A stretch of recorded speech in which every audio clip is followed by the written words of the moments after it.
Les voy a presentar, amigos de Capital, de Habla Capital, a Alejandro Ochoa, estudiante de arquitectura de la Pontificia Universidad Católica del Perú. Levanta la mano, Alejandro, por favor. Ahí está el hombre. Ahí está. Sasha Chumpitaz, estudiante de arquitectura de la Universidad Ricardo Palma. Aquí está. Y a Franco Ortiz Guamán, estudiante de arquitectura de la Universidad Privada del Norte. ¿Qué tal, Franco? ¿Cómo estás?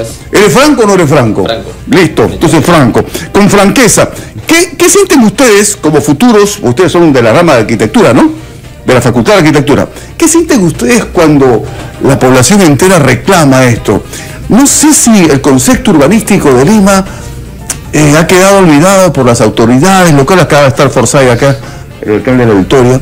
No sé si le ponen punch o le ponen creatividad para de alguna manera acompañar a este lío que tenemos en las avenidas, o no tiene nada que ver. A ver, desde el punto de vista de Franco primero, a ver. Bueno, en realidad la ciudad se ha generado planes de desarrollo urbano a lo largo de los años y de diferentes periodos de alcaldías. O sea, eso es algo claro que lo han tenido diferentes gobiernos, pero también lamentablemente las gestiones en cuanto al desarrollo político, en todo caso, a veces han terminado por deshacer esos planes de gobierno o a veces esos planes de desarrollo urbano. ¿Ya? Lima tenía uno, que era el Plan 2035, creo que ustedes también lo deben de conocer. Entonces, lo desarrolló la gestión de Susana Villarán, en realidad proyectado hasta el año 2035 en cuestión de todo, infraestructura, ciclovías, transporte urbano, ordenamiento, pero una vez llegado, por ejemplo, de estudio, claro. Exacto, ¿no? Entonces, el tiempo de transporte o el tiempo de venir desde allá hacia el centro, o sea, donde quieras que vayas,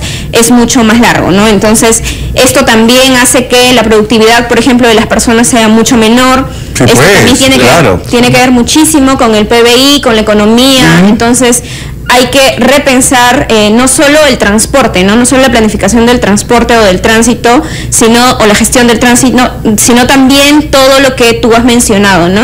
Por ejemplo, en este caso, nosotros también llamamos la atención de que se vaya, por ejemplo, en este tiempo ya a poner en vigencia la ATU, y la ATU también... ¿Qué es la Autoridad Autónoma del Transporte, ya? Sí, la Autoridad del Transporte Urbano. Sí. Y, por ejemplo, tiene como prioridad empezar a poner en vigencia los planes de movilidad, ¿no? Pero entonces uno se pregunta, tú has caracterizado muy bien cómo está la ciudad, ¿no? Entonces, tenemos por un lado los planes de movilidad que se van a poner en vigencia, pero por otro lado no tenemos una ciudad planificada. Sí, pues, ese es un temón, ¿Cómo es que podemos compatibilizar esta deficiencia, ¿no? Si no hay un plan vigente urbano, ¿cómo es posible que podamos empezar ya a planificar el transporte si no lo hemos hecho con los servicios, con la vivienda, con los espacios públicos en general, ¿no?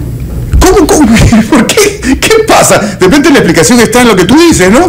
El que tú dices que viene una autoridad y bueno, ya desecha y lo que hago yo está mejor. Claro, en realidad, o sea... Y no continúas con lo bueno. No continúan con lo bueno porque algo que creo que mencionó Sasha, mencionaba de que a veces la ciudad también, nosotros hacemos demasiado recorrido. La ciudad no es compacta en realidad y creo que existe una distancia de extremo a extremo de 50 kilómetros en la capital.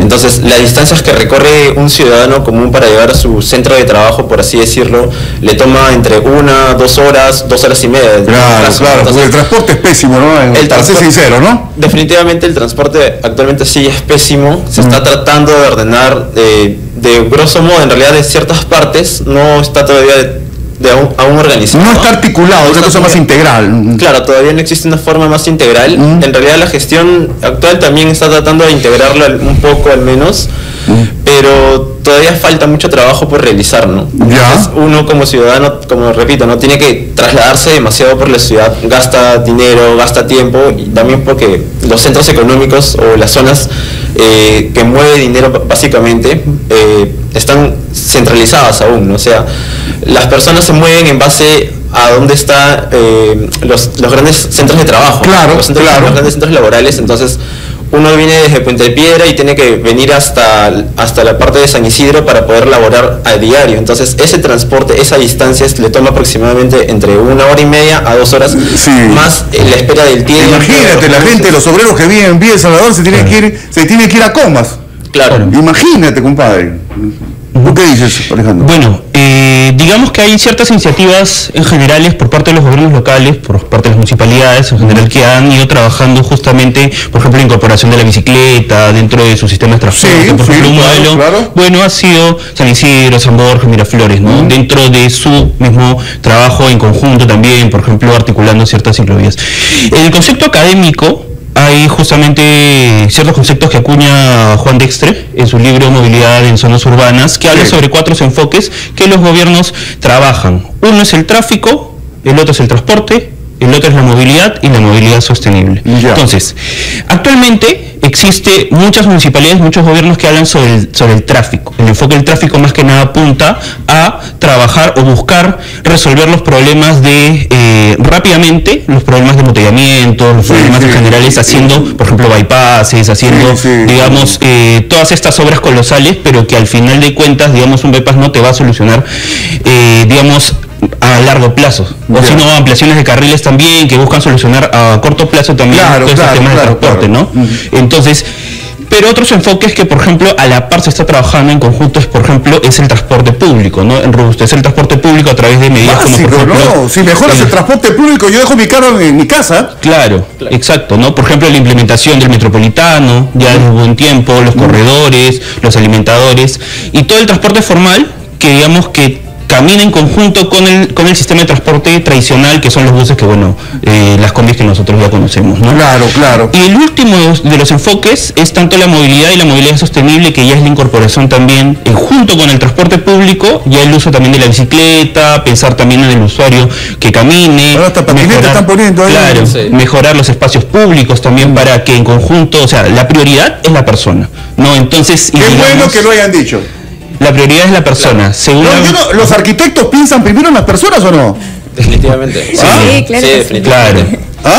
Claro, entonces el enfoque, por ejemplo, que tiene el ITDP justamente habla sobre la pirámide de movilidad, ¿no? Entonces, donde pone en primer lugar a la persona, luego pone en segundo lugar las bicicletas, y entonces, digamos, de ahí el transporte público, y al final de la cadena ahí es el transporte privado y lo que es el transporte de carga, ¿no? Correcto. Entonces, en esa prioridad, supuestamente, bajo las líneas actuales debería planificarse la ciudad. Correcto. Entonces, pero lamentablemente, digamos que en nuestro contexto tenemos municipalidades que trabajan justamente los enfoques de tráfico, otros trabajan el transporte público y otros, bueno, en digamos, este contexto micro, a nivel digital trabajan justamente como San Isidro, Miraflores o San Borja, ¿no? Aún algunos, aunque no tengan algunas de las vías adecuadas para que la bicicleta, ¿no?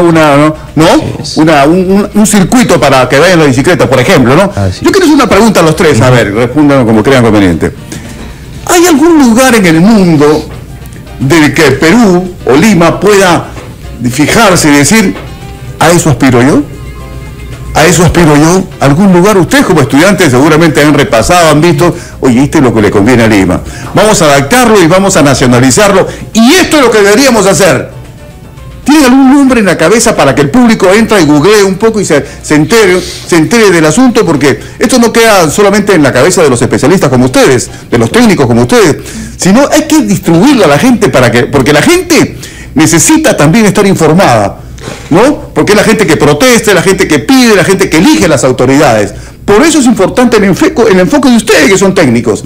A ver, ¿qué ejemplo debemos tomar de alguna parte del mundo, no sé, dentro del Perú, para seguirlo y concretarlo a largo, mediano, no sé, plazo? A ver, Sasha, te quedaste tú en tu turno, a ver. Sí, mira, podemos irnos muy lejos con el tema de las bicicletas y tenemos ejemplos como Copenhague, ¿no? Ya. Pero yo quisiera acercarnos más porque creo que para el proceso todavía de las bicicletas o las ciclovías todavía nos falta mucho, sobre todo en el tema de las periferias. Creo que es muy difícil más implementarlo. Me fijaría, por ejemplo, ahora con las propuestas de Muñoz con el teleférico en Bolivia, ¿no? Bolivia ha hecho una revolución en el tema del transporte.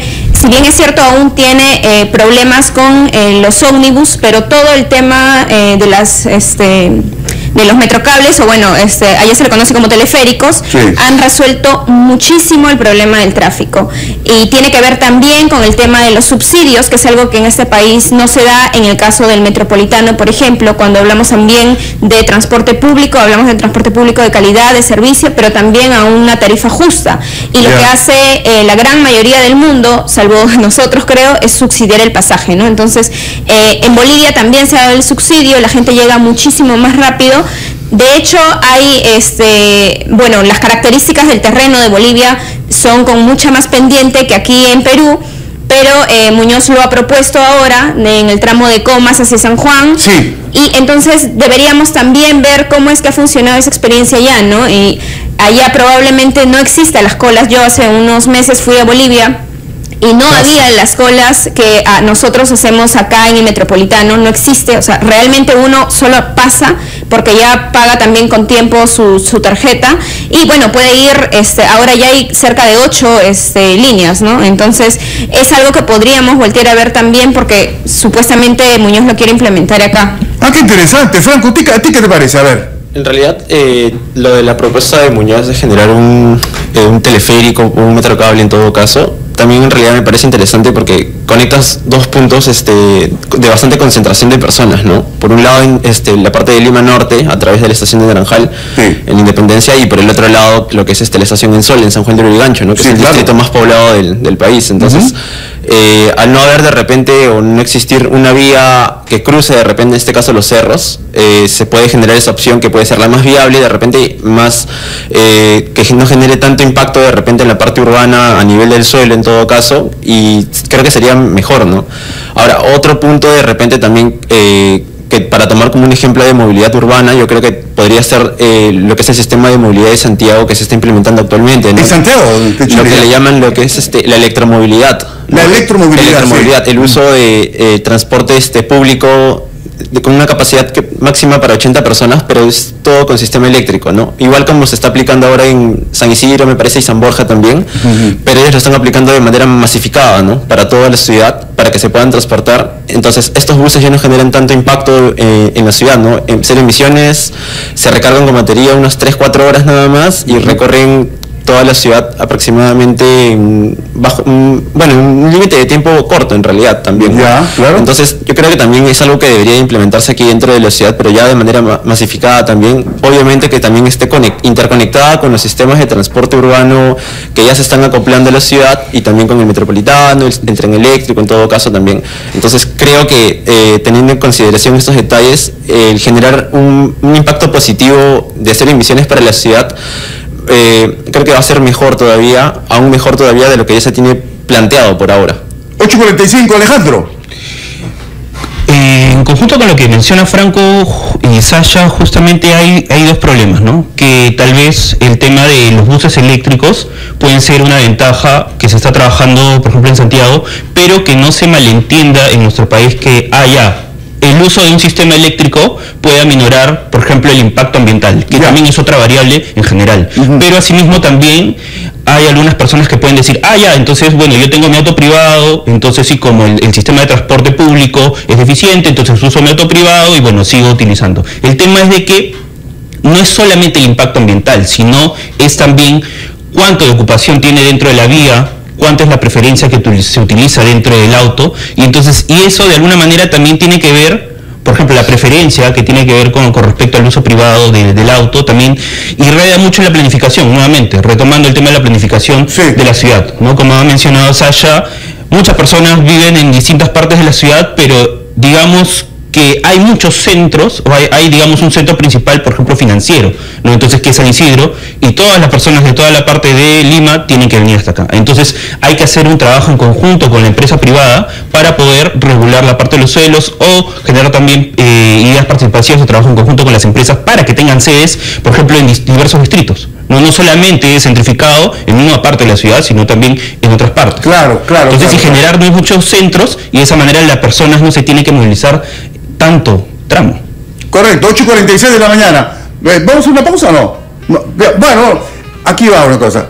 Ustedes son elegidos alcaldes de Lima, ¿ya? Alcaldesa, alcalde Alejandro, alcalde Franco, alcalde Sache, ¿ya? dentro de su especialidad, porque se pueden hacer muchas cosas, ¿qué es lo primero que haría Sacha? Eres alcaldesa ya, ya. ¿Qué es lo primero que haría? Ya que pensó esto, y creo que esto es lo que le conviene a Lima ahora mismo ya. Creo que ninguna obra en realidad, si es que no está implementado un plan, primero poner en vigencia un plan urbano y luego ver todo el tema de suelos, ¿no? En realidad, si todavía en nuestro país no existe una ley de suelos, que es lo que también ocasiona todos los problemas que tenemos, porque, bueno, es un poquito difícil de explicar. Hay una palabra que es plusvalía, que significa que uno va en el tiempo, a través del tiempo, por el desarrollo urbano, va ganando cierto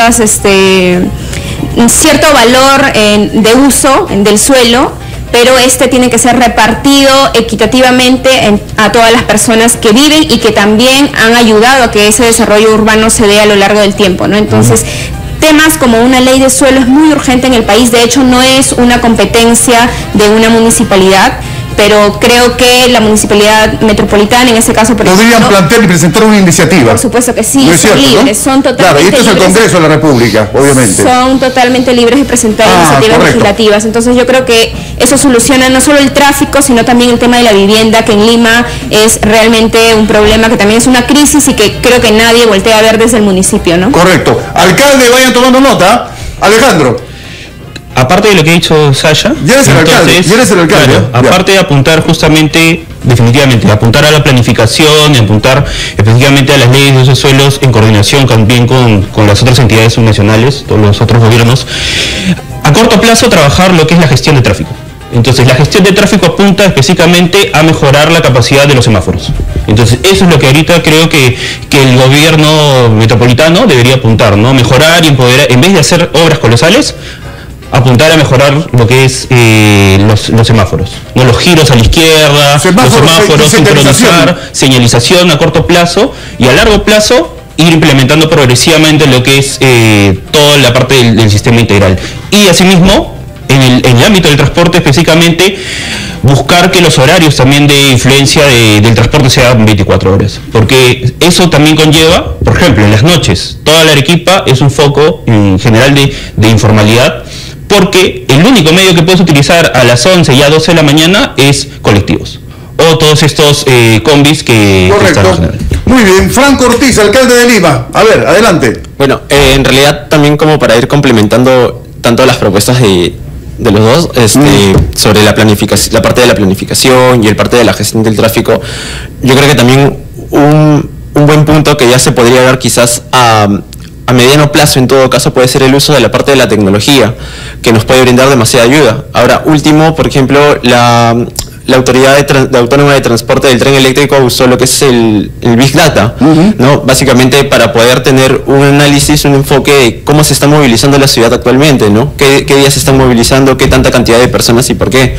Muy aparte también se puede utilizar lo que es, no tengo bien claro el nombre, Machine Learning me parece que es, ¿no? Para el uso, en todo caso, a través de apps, en la que las personas pueden ver de manera eficiente a qué hora puede llegar tal bus, a qué hora a qué hora puede llegar de repente el bus del Metropolitano o el tren eléctrico, ¿no? Dentro del sistema del tren eléctrico en realidad sí existe, uno llega a la estación y ve un cartel exactamente a qué hora llega. Definitivamente, ese es el futuro.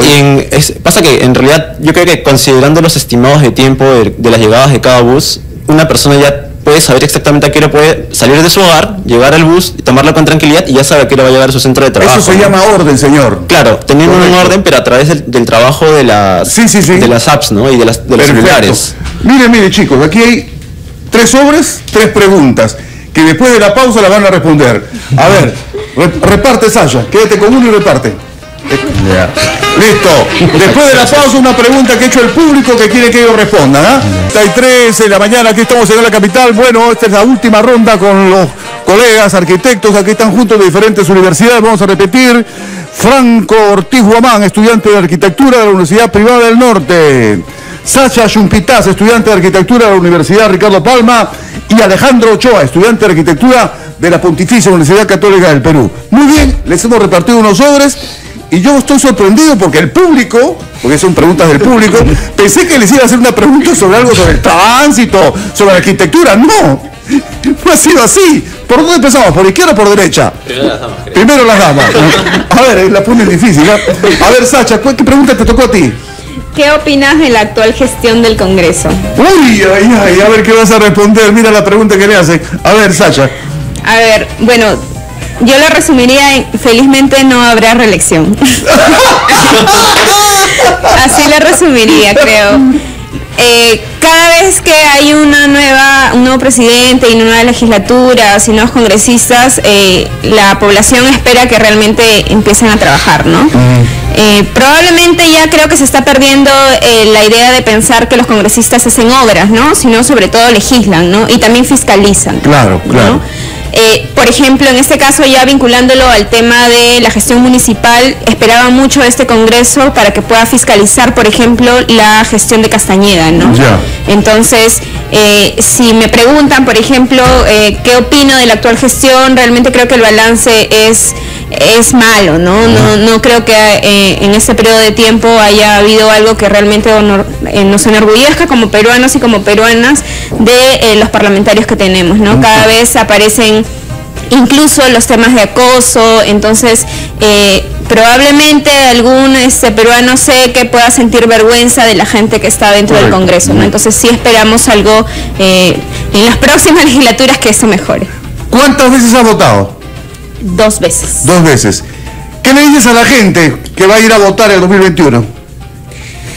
Bueno, realmente lo que queremos es un cambio total, sin corrupción, sin políticos corruptos, como decía Alejandro, que su partido político se la juegue con la suya, ¿no? Que inviertan su dinero, que por eso necesitamos también una reforma total de los partidos políticos. Estamos esperando, por ejemplo, que llamen a la ciudadanía y que hagan elecciones primarias, por ejemplo, para elegir a sus candidatos y que muestren de dónde viene el dinero, que nunca ocurra un Odebrecht. Transparencia total. Transparencia total. Correcto, correcto. Alejandro, ¿qué te tocó a ti? ¿Qué te han preguntado? ¿Qué mejorarías de la gestión del presidente Martín Vizcarra? A ver, ¿qué vas a responder? A ver. Bueno, yo creo que el enfoque que muchos presidentes carecen a veces, específicamente es el tema de la planificación, ¿no? Entonces, la competencia en general de todo el país, ¿no? Entonces, si uno empieza a hablar, no solo de la planificación es competencia, yo creo, por parte del mismo municipio directo, ¿no? Sino también, de alguna manera, el gobierno nacional debería también colaborar en conjunto para el trabajo articulado sobre todos. Entonces también la condición de fiscalizar, la condición de buscar empoderar también a todos estos municipios pequeños que buscan la planificación, pero también buscar apuntar a un trabajo en conjunto con ellos, ¿no? Entonces apuntar, por ejemplo, a desarrollar polos apuntar a generar polos de desarrollo en diversos justamente regiones, entonces que se apunte justo al desarrollo, o sea, tanto el transporte. Tú me estás diciendo, nos estás diciendo a todos que todavía el gobierno central no está muy identificado con los intereses locales de todas las regiones, todavía no, le falta nada ahí. Claro, exacto. Entonces creo, por ejemplo, que todavía hay en ese punto, por ejemplo, hace mucho tiempo hubo unas propuestas de generar ciertos polos de desarrollo a través de hidroeléctricas o cosas así, ¿no? Entonces, proyectos así de envergadura que busquen desarrollar polos de atracción en distintas regiones, de manera planificada, de manera coordinada con los otros distintos entes del gobierno, ya sea los gobiernos locales, ya sea los gobiernos provinciales, es algo que se debería trabajar en conjunto, ¿no? Correcto, muy bien. Franco, a ver, ¿qué te tocó a ti? Bien, me tocó, ¿el trabajo de un político debe ser remunerado o ad honorem? No sé, a ver.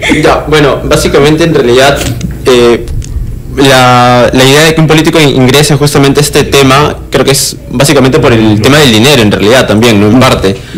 Yo creo que si puede ser una cuestión de... Pégate un poquito el micrófono. Puede ser una cuestión de la reducción a lo que es lo que se le da, ¿no? al político, un sueldo mínimo en todo caso. Yo creo que aquellos políticos que postulen con un sueldo mínimo, yo creo que quizás puedan tener mejores iniciativas de repente, o aquellas personas que... Algunos dicen que no les alcanza, ya tenemos, primero tuvimos a Chihuahua y ahora tenemos a Gino Costa que dice que le cayó del cielo para estar mejor, ¿no? Y eso, entonces, con un sueldo mínimo, ¿qué va a pasar? Claro, en el caso de los congresistas, los padres de la patria en realidad a veces ya tienen tienen toda una mala expectativa del uso indebido del dinero, porque también las canastas que les dan en Navidad, por cualquier cosa les dan dinero, básicamente, ¿no?